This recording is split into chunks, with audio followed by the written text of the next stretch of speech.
बिस्मिल्लाहिर्रहमानिर्रहीम अस्सलाम वालेकुम। Welcome to how to do science. तो आज का जो हमारा लेक्चर है वो है chemistry first year basic concept. तो बेसिक कंसेप्ट में सबसे पहले आता है एटम। तो एटम को समझने के लिए हम कोई भी एलिमेंट ले लेते हैं। फॉर एग्जांपल हम एलिमेंट लेते हैं सिलिकॉन। मतलब कि सिलिकॉन सिलिकॉन में जो पार्टिकल को होते हैं वो कुछ इस तरह अरेंज होते हैं, छोटे छोटे पार्टिकल। तो इनमें से एक पार्टिकल को हम ले लेते हैं, बड़ा करके लिख लेते हैं। जैसे कि इसे ही हम ऐसे इनहांस कर लें। एटम के अंदर एक न्यूक्लियस होता है और न्यूक्लियस के इर्द गिर्द डिफरेंट शेल्स होते हैं जिसमें इलेक्ट्रॉन रिवॉल्व कर रहे होते हैं। First shell, second and third. तो सिलिकॉन है, सिलिकॉन के पहले शेल्स में 2 और दूसरे में 8 और बाकी जो बचते हैं वो तीसरे में, मतलब कि 4 इलेक्ट्रॉन। अगर हम इसके स्ट्रक्चर की बात करें तो न्यूक्लियस न्यूक्लियस के अंदर होते हैं न्यूट्रॉन और प्रोटॉन। Proton, neutron.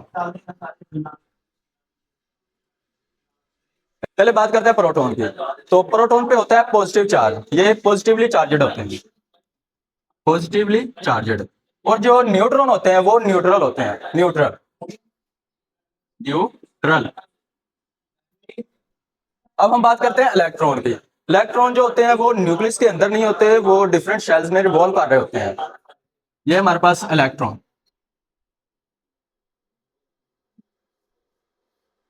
तो अब न्यूक्लियस के अंदर मौजूद प्रोटॉन की तादाद को, अकेले की तादाद को हम कहते हैं एटॉमिक नंबर, एटॉमिक नंबर। और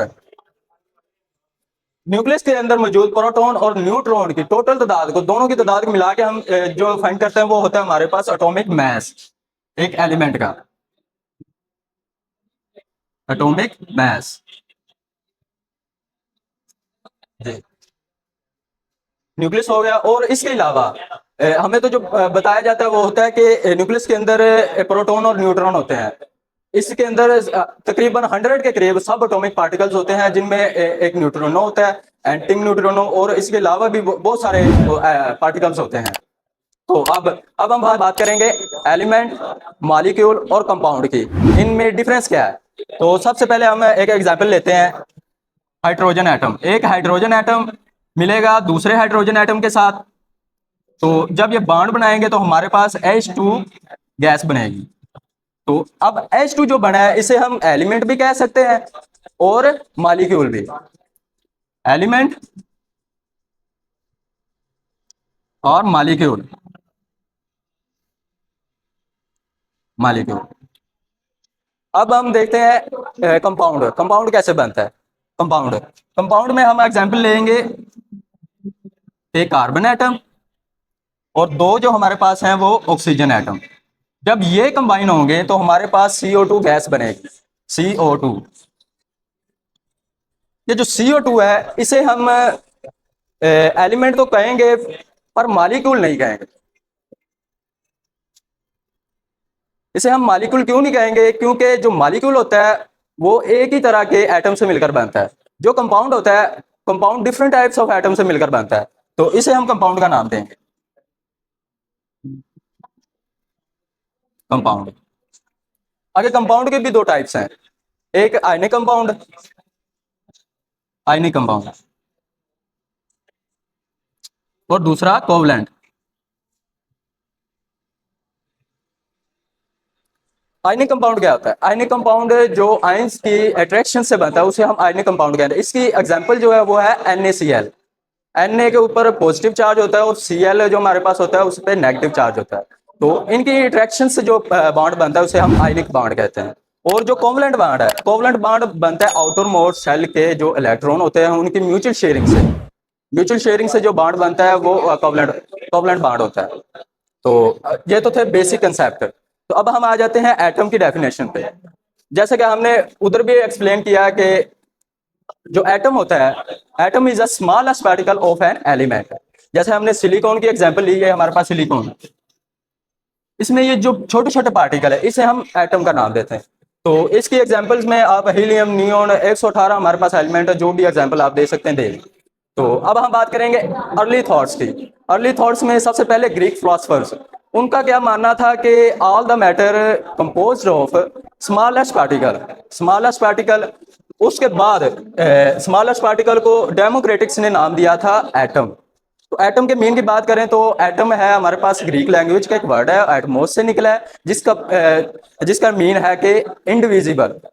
जैसे हमारे पास एक कागज का टुकड़ा हो, तो हम उसे डिवाइड करते जाएं, डिवाइड करते जाएं, तो एक वक्त ऐसा आएगा कि हम उसे डिवाइड फर्दर नहीं कर सकेंगे, तो उसे हम एटम का नाम दे सकते हैं। या हमारे पास कोई लकड़ी है या कोई रॉड है, उसे हम डिवाइड करें, एक वक्त ऐसा आएगा कि हम उसे डिवाइड नहीं कर सकेंगे, तो उसे हम एटम का नाम देंगे। और उसके बाद जॉन डाल्टन ने क्या किया था, एटॉमिक थ्योरी दी थी, एटॉमिक थ्योरी। और उसके बाद उसने हमें दो लॉ दिए थे, law of conservation of energy, जो कहता है कि हम एनर्जी को ना ही बना सकते हैं ना ही उसे खत्म कर सकते हैं, बल्कि उसे एक फॉर्म से दूसरी फॉर्म में कन्वर्ट कर सकते हैं। तो उसके बाद उसने एक लॉ दिया था, लॉ ऑफ डेफिनेट प्रोपोर्शन। इसका मतलब ये है कि एग्जांपल हम ले लेते हैं CO2 की। प्रोपोर्शन का क्या मतलब है कि इसमें एक डेफिनेट प्रोपोर्शन है। जैसे मैंने ये एग्जांपल लिया है, इसमें रेशो क्या है 2:1 की, मतलब 2 हमारे पास ऑक्सीजन एटम है, 1 कार्बन एटम है। ये होता है लॉ ऑफ डेफिनेट प्रोपोर्शन। और एंड पे आता है बर्जेलियस। बर्जेलियस ने क्या किया था कि इसने determined the atomic mass of an element, मतलब कि हम एटॉमिक मास हमने वहाँ भी डिस्कस किया है, इसने डिटरमाइंड किया था एटॉमिक मास को।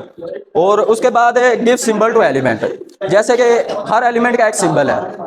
हम ये हमारी आसानी के लिए है कि अगर हमें कहा जाए कि हाइड्रोजन लिखें, हम अकेला H लिख लेते हैं, देखने वाले को समझ आ जाती है, ना कि हम इसके पूरे स्पेलिंग लिखें। तो बर्जिलियस ने सिंबल दिए थे एलिमेंट्स को आसानी के लिए हमारी। तो आज का जो हमारा लेक्चर है यहीं पर ख़त्म है। और हमारे चैनल को सब्सक्राइब करें। तो आपका कोई क्वेश्चन है तो आप कमेंट में पूछ सकते हैं। अल्लाह हाफिज़।